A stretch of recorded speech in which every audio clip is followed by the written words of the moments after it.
bad guy. No, yes it is. Fuck that, Vlad. Let's talk about it. I think Meech is the one that made a mistake. No. No? You think 50? No. Lil Meech. No. Who am I forgetting now? Rick Ross knew Rick Ross just played Big Meech like a pawn in what's being called a $120 million hustle. And now 50 Cent is out here clowning the entire situation. But here's the wild twist. Everyone on the block saw this scam forming long before it happened. Everyone except Big Meech himself. Ross came in smooth, dangling movie deals, grand projects, and Hollywood promises like bait on a hook. But once the cameras stopped flashing, he left Meech and his son standing out in the cold, broke, abandoned, and watching Ross continue to live lavishly in sprawling mansions. Address this, because I'm not trying to let nobody trick me off the streets. But I never folded, never told. Street insiders claimed they saw this play coming long before it hit the headlines. When Big Meech walked out of prison back in October, fans expected a true comeback story, the legend finally returning to reclaim his throne. Hopes were high that Meech would make major moves, transforming his street legacy into a legitimate empire. But out of nowhere, Rick Ross appeared, talking big and moving bigger. He spoke of $120 million film deals, massive projects, and promises of a financial revolution. On paper, it looked like Meech was finally about to eat off his own name, ready to cash in on the legacy he built brick by brick. But when the smoke cleared, the truth hit hard. Nothing came through. The empire Ross promised turned out to be nothing more than smoke and mirrors. Rick Ross delivered absolutely nothing. No projects, no payments, no follow-through. Instead, he used the Meech brand like a stage prop, flexing in his long-running rivalry against 50 Cent. Never will. Death before dishonor, always with me. So I'm doing this for my loved ones and the streets caught on fast. People weren't fooled for a second, calling out Ross's act as straight clout chasing from day one. Everyone in the game already knew who had been putting in the real work, 50 Cent. He was the one financing the BMF series, paying for Lil Meech's acting lessons, and opening doors that turned him into a legitimate star. Meanwhile, Ross brought nothing but headlines and empty hype, boosting his own image while giving nothing back. Still, Meech leaned closer to Ross, ignoring the one man who had actually kept his legacy alive. That decision sparked serious tension behind the scenes. Even Tony Yayo said it plain. 50 had been standing beside Lil Meech since the very beginning. No sugarcoating, no gimmicks. Now word around the block says Meech is feeling the pressure. His frustrations are growing, his money's drying up, and reality's hitting hard. Ross never linked up out of loyalty or brotherhood. He only did it to jab at 50 Cent and stir the fire. Who want your masters? I buy your masters. You better shut up. I will buy your master. You know, but when you take little... But that jab wasn't just for laughs. It was layered with meaning. 50 was sending a message to the world. Ross wasn't feeding the Meech legacy anything real, just scraps dressed up as loyalty. That humor hit hard because it carried truth. Then things got even more personal. 50 Cent dropped bombshells about Lil Meech's alleged struggles behind the scenes. He claimed he personally had to step in, sending Meech to rehab after he showed up to set intoxicated, threw up during weapons training, and lost focus during filming. Then came the infamous story about the whippets found in Meech's truck, nitrous oxide canisters linked to reckless behavior. 50 joked that he had to Google what whippets even were, laughing at the absurdity while driving the point home. He was the grown man in the room, keeping the production alive while others spiraled. Through it all, 50 framed himself as the protector, the one holding Lil Meech's career together, while Ross and Big Meech, in his view, played recklessly with reputation and reality. Yet despite everything, Lil Meech still chose to side with Ross, spotted partying with him in clubs, smiling for the cameras. Lil Meech, and you put him in acting school. You know, you take him from Detroit. I remember him rapping when he was rapping, and nobody was helping him from what I seen. Because I remember when... That clip from Michael Rainey Jr. spread across social media like wildfire. And once 50 Cent caught wind of it, he doubled down hard. He stood firmly behind Rainey's words, reinforcing the idea that the Meech camp was looking weak and manipulated. 50 didn't backtrack. He stamped it, framing the entire situation as yet another example of misplaced loyalty and bad judgment. And honestly, Rick Ross leaving people stranded isn't exactly a new plot twist in his story. Allegedly, this is something he's done before. Sources claim Ross once left members of his own entourage in Canada during a scuffle, letting them get jumped while he slipped away, only to come back later claiming it was all a test of strength. Cold-hearted, calculated, and consistent with the image many have painted of him. That's Rick Ross's trademark move, according to industry insiders.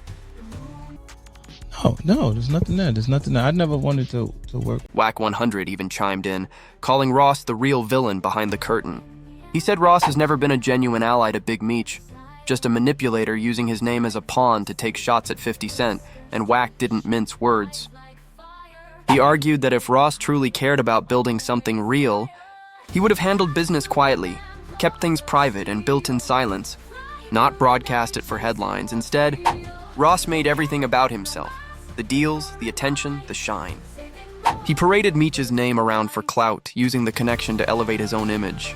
That alone told the entire story. Ross wasn't in it for Big Meech. He was in it for Ross. He knew the play long before it started, gassing Meech up with promises of stacked bread and empire building, while the only empire growing was his own fame. Behind the scenes, Rick Ross had quietly been turning Big Meech against 50 Cent, the very man who had actually helped rebuild his son's career.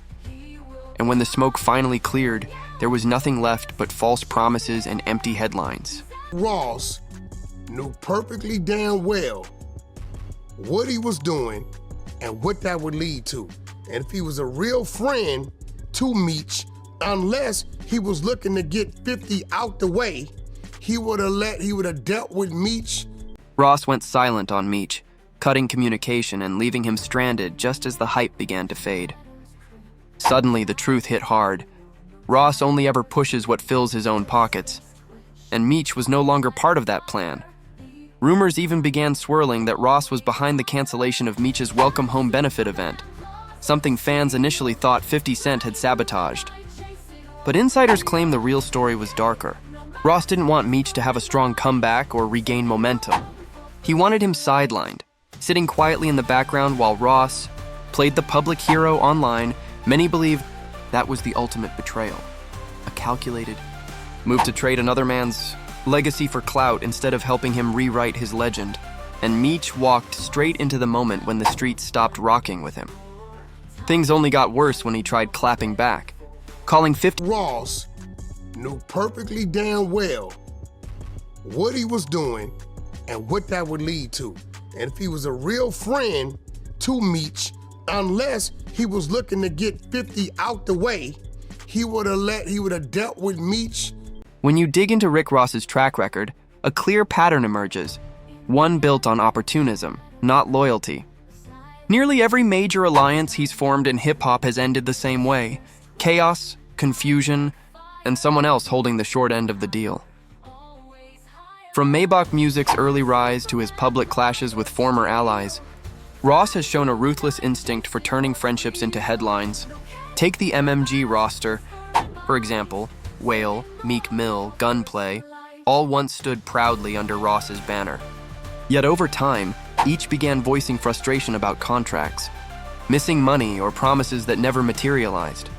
Ross would appear supportive in public, but behind the scenes, stories painted a different picture. One of control, ego, and manipulation. Right? Rick Ross, bro, could have done whatever he was gonna do in the shadows if he really...